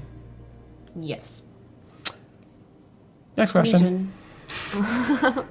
Are we planning to visit the Wizards of the Coast Extra Life products, such as Lokotha Rising, Inc., in the campaigns in the future? That sounds like a great question. That's a great question. Great question for Dupuis. Yeah. I know we've done some Wizards of the Coast Extra Life stuff in the past. For example, the Turtles originally started out as an Extra Life add-on from Wizards, and I know we did the Gromma back as part of that. So yeah, we love to pull from all sorts of sources. So yeah, maybe. I don't know. Maybe we'll see. Yeah. So yes, I did just bring this to the team. I did see this one. Yes. So when I say that I will definitely pass on your feedback, I do actually do that. That is not a lie. Rykit is asking about a UI button to hide unused champions. And yeah, that has been brought to the team. It's something we've actually seen players ask about for quite a while now. And one of the reasons we've been hesitant to do it is just because it's a little bit situational. It's a great thing to have once you got your formation fully out on the field and you're not going to change it. But you don't want that to be in place when you start a new adventure. So the question is, when do we allow that toggle to be toggled on? When do we actually have it take effect? And so there's a lot of bits and pieces still moving on that. So it's something we're thinking about all the time, and like where it makes sense and how it makes sense. But we haven't quite answered all the questions we have about it yet. Okay. Yeah. And Desertion would like to know if we're working on more formation slots. Are we also thinking about increasing the amount of bench slots? Ooh. Yeah, going to that 13th, 14 bench slot is a pretty big deal. And we're not planning on doing that in sort of the immediate future. But I think it's definitely something we're probably going to think about at some point in the future. Just because, we're starting to stack up. We've got 5 champions in a single slot. Part of that is going to be kind of resolved by having multiple adventures, and you'll be able to use multiple champions from each slot by using a different one on each adventure. But with that said, it may just get too overwhelming to have like 10 champions on each slot. So I could see us potentially doing a 13th, 14th slot at some point. Maybe 15th for like maybe a nice 15th. Well, that's just going too far. But it's dividable by 5. And 3. Yeah. But 16 would be divisible by 2 4 times, which is really cool. Right, because this is how we make choices, folks. It's how computer programmers make choices. How many times is this thing divisible by 2? Yeah. Oh, yeah. That's why I was super excited when I turned 32. I was like, it's divisible by 2, like 5 times. Perfect. I love it. Anyway. Can't wait till I'm 64. Counting every day. Okay. Alabama asks, do I have a D&D podcast or stream that I like to listen to? I've listened to a bunch. I don't think I've listened to like a whole like campaign all the way through. Obviously I watched a bunch of the C-Team stuff when we were doing the C-Team challenges. I watched a lot of the Wizards streams back in the day. Those that shall not be named streams. And also the high rollers when we did the thing with them, and a little bit of critical role here and there when I'm looking for something entertaining. But I don't really have one that I watch very consistently, unfortunately. Not a lot of time. I got to choose between sleeping and watching the D&D streams, and I try streams. Or no, the opposite of that. I try sleep. Sleep. I need sleep now. Sleep now. Yeah. Well, the break is coming. So Giant Dwarf has a follow-up to his over-leveled items questions. Yes, and he's saying it's a continual problem because afterwards you'll get more shinies that will over-level your stuff. And obviously any solution we do will account for that. And will refund if it refunds you blacksmith contracts or dumps gems into your account or whatever we decide to do with that, it will apply retroactively. My point was that whatever we do for the gear you have now, we won't be able to undo that. So we want to make sure that for the stuff you have now, it works, and for the stuff you get in the future, it works. And in both cases, it's okay, and then we won't regret it. So yeah. Oh no. Oh, here's one for you. Oh, this is for me. Leash Haster says, Margaret, the only way you can redeem yourself now is by reading out a list of every champion currently planned. Yeah, I'm pretty sure that would get me fired. Okay, so yeah, we're not going to do that. No, I like my job. Thanks. I think Dragon Bait is currently planned. Yep. Oh, bless you. And I think someone else, there's 2 or 3 others that are currently planned. Yes. Or 6 or 7. Yes. There's a lot. We're getting quite a ways ahead right now. Designing champions for May events and whatnot. Normally we're like 2 months ahead. Now we're like 5. It's kind of nice. Oh, Ryan 1888 asks, is there a new hidden code list launching January 1st? Not that I will ever have access to. Nope. There probably will be, but Yeah. we're not letting Margaret touch Nope. it. She's banned from codes. She's trying to compete for with Chris Dupuis to be a spoiler Okay. fiend. I can't because his brain is spoilers. Yes. Yeah. Chris Dupuis is live services manager. Okay, he could just start talking about anything in his brain. He Do it. loves to spoil Yeah. everything. Every time he comes on stream, I have one of those mute buttons, right? It's like when the TV's running on a 5-second delay. No. Nope. Yeah. Oh, Rykit yeah, says, so follow up, free play access only for the Hide Champions UI button. Maybe. It's still kind of, it's something where we want to do it in such a way, quite honestly, that we don't get tickets from players who are a little bit forgetful, who go like, hey, I started a new adventure and I don't have any champions available because they toggled that button before they finished or something to that effect. So we want to do it in the right way if we do it, and we'll try it. We'll try what we can. We'll see what we can come up with, I guess. that's fair. Senshuk asks, out of the major released campaigns, I think Temple of Elemental Evil is the only one that isn't in the game at all. Are there any plans to add it? I think we also don't have Storm King's Thunder at all. That was actually fun trivia moment. Storm King's Thunder was actually one of the campaigns that we were initially 2.5 years ago planning to launch with. And then we saw how much freaking work it was to do the campaigns we had in the game. And we were like, nope, that's too much. Too many backgrounds, too many monsters. I got a big glare from all of our artists. And then I was like, all right, fine, we won't do it. But yeah, Storm King's Thunder, Temple of Elemental Evil. I think we'll probably, I can't promise anything, but the Grand Tour campaign is kind of just looping all over the Forgotten Realms and the Sword Coast. And so I wouldn't be surprised if we came across some of that stuff in the future. But yeah, not in the immediate future. We have so many things planned already. We have so much stuff. We just wrote like a 5-page dev blog about it. Yeah. So Giant Dwarf asks, when will we get a formation that we can put in more than 10 champions? Ooh. That's a great question. I don't have an answer for you, unfortunately. The there's a lot of very obvious balance implications of putting in a formation with more than 10 slots. Right now, you've got 10 champions, and you can you can buff up your champions to a certain point with 10 champions. Once you add in another one, you're looking at another E to the whatever buff. Once you add another one, you're looking at another E to the whatever buff. And we're not sure how that would interact with like existing favor amounts, and say if we did that in an event conversion, and yeah, so we're sticking with 10 for now, and I've got no plans and promises around changing that. Sorry. Don't be sorry. We've given definite answers. That's Definitive. Being definitive. All right. all right. Question 55. We've answered 54 questions, and now we're Yeah. on 50, and it's 2:55. Oh, this is really A minute a question. That's Fabulous. efficiency, peeps.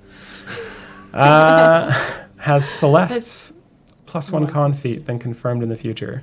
So this is Celeste's +1 con feat that leaked out early. Some players got their hands on it, and then we took it away. And now, I know, we're terrible people. And now everyone wants it back. We want it back too. We're just trying to figure out how it's going to be added back into the game. We've got a bunch of ideas for that, and we're just going to, at some point, have a meeting about that and figure out which way is best. But right now, there is it will be added back into the game at some point, but I'm not sure when. Okay. Hopefully soon. Do you want to wrap up, or do you want to do this very last question here? Because we get more questions added. Okay. Every time Very we do last one. question. Okay, this is the last one. Parajosh, it's all you. Okay. Are you going to lengthen any of the current campaigns and add extra global blessings? Ooh. Yes. That was easy. Definitive answer. Perfect. Yeah. I mean, definitely we'll keep adding variants to the ones that are kind of more complete, like Tomb. We've kind of finished the sort of main adventures for that, but we've still got a bunch of variant slots we want to fill in for that. Dragon Heist, obviously, still has a lot of room to expand, and obviously Descent into Avernus has a lot of stories still to go. So, yeah. Yep. Lots of a story. Yes. In one word, yes. Yes. Okay. The answer is yes. And for that, that's our show for Thursday, December 19th, 2019, and the rest of the year. So thanks so much for joining us and participating in Idle Champions and the Dungeons & Dragons communities. You're all awesome. The show exists because of a number of amazing people behind the scenes, including my co-producer, Erica, as well as our partners at Dungeons & Dragons, Greg, Bart, Pelham, Allison, Shaling, and Lisa. A huge thanks to Dylan for his help as always. And very special thanks to Justin for joining us. Well, thank you. Take care, champions, and have a wonderful weekend. Bye.